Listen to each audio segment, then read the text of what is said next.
দেশ এবং জনগণ এখন স্বাধীন। গুম, খুন, অপহরণ আর বিভীষিকাময় আয়নাঘরের আতঙ্ক মুক্ত। স্বাধীনতা সার্বভৌমত্ব রক্ষার পর এবার দেশ এবং জনগণের স্বাধীনতা সুরক্ষায় প্রথম কাজ হতে হবে রাষ্ট্র এবং সমাজে মানুষের গণতান্ত্রিক অধিকার এবং লুণ্ঠিত ভোটের অধিকারকে পুনঃপ্রতিষ্ঠিত করা। তাই প্রিয় ভাই ও বোনেরা, দেশে বর্তমানে প্রায় 12.5 কোটি ভোটার। এর মধ্যে 2009 সাল থেকে এ পর্যন্ত ভোটার তালিকায় প্রায় 2.5 কোটিরও বেশি নতুন ভোটার সংযুক্ত হয়েছেন। ভোটার হবার পর তরুণ প্রজন্মের এই 2.5 কোটিরও বেশি ভোটার একটিও জাতীয় নির্বাচনে ভোট দেবার সুযোগ পায়নি। ভোট দিয়ে তারা তাদের কাঙ্ক্ষিত জনপ্রতিনিধি নির্বাচন করতে পারেনি, অথবা তাদের নিজেরাও কেউ ভোটে নির্বাচিত হয়ে জনগণের প্রতিনিধিত্ব করার সুযোগ পায়নি। বিএনপি বিশ্বাস করে, বিএনপি মনে করে দেশের জনশক্তির অর্ধেক নারী এবং তারুণ্যের এই বৃহৎ অংশকে রাজনৈতিক অংশীদারিত্বের বাইরে রেখে একটি বৈষম্যহীন মানবিক রাষ্ট্র গঠন সম্ভব নয়।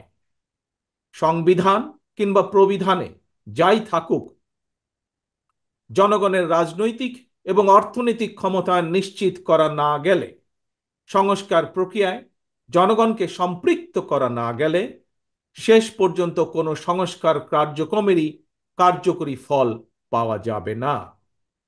প্রিয় দেশবাসী, ভাই ও বোনেরা, রাষ্ট্র, রাজনীতি এবং রাজনৈতিক দল হিসেবে বিএনপি দলীয় রাজনৈতিক কার্যক্রম সংস্কারের লক্ষ্যে প্রথমে 2022, পরবর্তীতে 2023 সালে বাংলাদেশের পক্ষের গণতান্ত্রিক রাজনৈতিক দলগুলোর প্রতিনিধিদের উপস্থিতিতে 31 দফা কর্মসূচি ঘোষণা করেছিল। তবে ঘোষিত 31 দফাই শেষ কথা নয়। বিএনপি মনে করে রাষ্ট্র কিংবা রাজনীতি সকল ক্ষেত্রেই সংস্কার কার্যক্রম একটি ধারাবাহিক এবং চলমান প্রক্রিয়া। সুতরাং রাষ্ট্র এবং রাজনীতি সংস্কারে বিএনপি ঘোষিত 31 দফা সংস্কার কর্মসূচির আরও প্রয়োজনীয় পরিবর্তন পরিমার্জনকেও বিএনপি স্বাগত জানায়। এমনকি কেউ যদি মনে করেন একটি উন্নত এবং নিরাপদ বাংলাদেশের জন্য আরও নতুন রাজনৈতিক দলের প্রয়োজন রয়েছে, তাতেও দোষের কিছু নেই। কারণ শেষ পর্যন্ত জনগণই চূড়ান্ত সিদ্ধান্ত নেবে।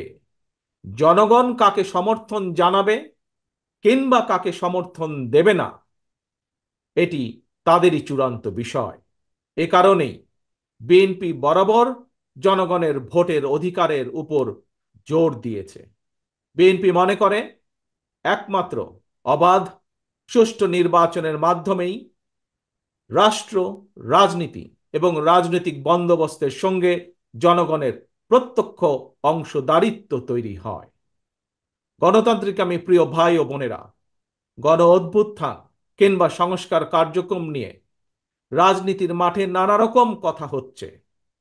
গণতান্ত্রিক রাজনীতিতে এটি একটি স্বাভাবিক এবং গ্রহণযোগ্য রীতি। প্রত্যেকেই তাদের নিজ নিজ দৃষ্টিভঙ্গি প্রকাশ করবেন, এটিই স্বাভাবিক। এই নিয়ে বিচলিত হওয়ার কোনোই কিছু নেই। একজন রাজনৈতিক কর্মী হিসাবে আমি বিশ্বাস করি ফৌজদারি অপরাধের বিচার যেমন বিচারিক আদালতে হয়, ঠিক তেমনি রাজনৈতিক কর্মকাণ্ড কিংবা রাজনৈতিক আচরণের বিচার হয় জনগণের আদালতে। আমি আগেও বলেছি, আজ আবারও আপনাদের সামনে বলতে চাই, ক্ষমতার পরিবর্তন মানে শুধু রাষ্ট্র ক্ষমতার হাত বদল নয়। ক্ষমতার পরিবর্তন মানে রাষ্ট্র এবং রাজনীতির গুণগত পরিবর্তন। তাই প্রতিটি রাজনৈতিক নেতাকর্মীর মনে রাখা প্রয়োজন, রাজনীতির গুণ পরিবর্তনের জন্য রাজনৈতিক দলের নেতাকর্মীদের আচার আচরণেও গুণগত পরিবর্তন জরুরি। সুতরাং আমার আহ্বান, কোনো প্রলোভন কিংবা উস্কানিতে বিভ্রান্ত না হয়ে জ্ঞানভিত্তিক রাষ্ট্র এবং সমাজের নেতৃত্ব দানের জন্য নিজেদেরকে প্রস্তুত করুন।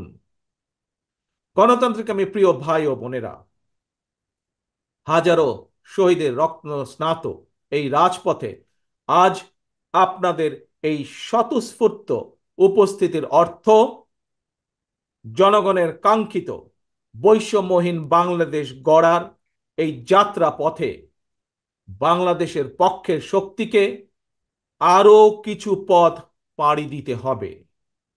তবে সেই পথ অবশ্যই নয় সন্ত্রাস, সংঘর্ষ, প্রতিশোধ কিংবা প্রতিহিংসার, বরং সেই পথ হবে ধৈর্য, সহনশীলতা এবং সমঝোতা।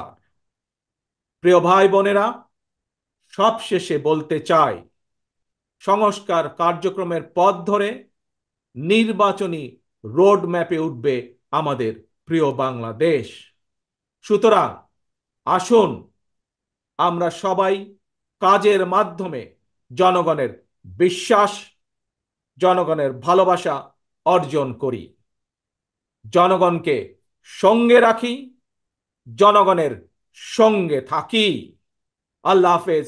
বাংলাদেশ জিন্দাবাদ। বাংলাদেশ জাতীয়তাবাদী দল জিন্দাবাদ।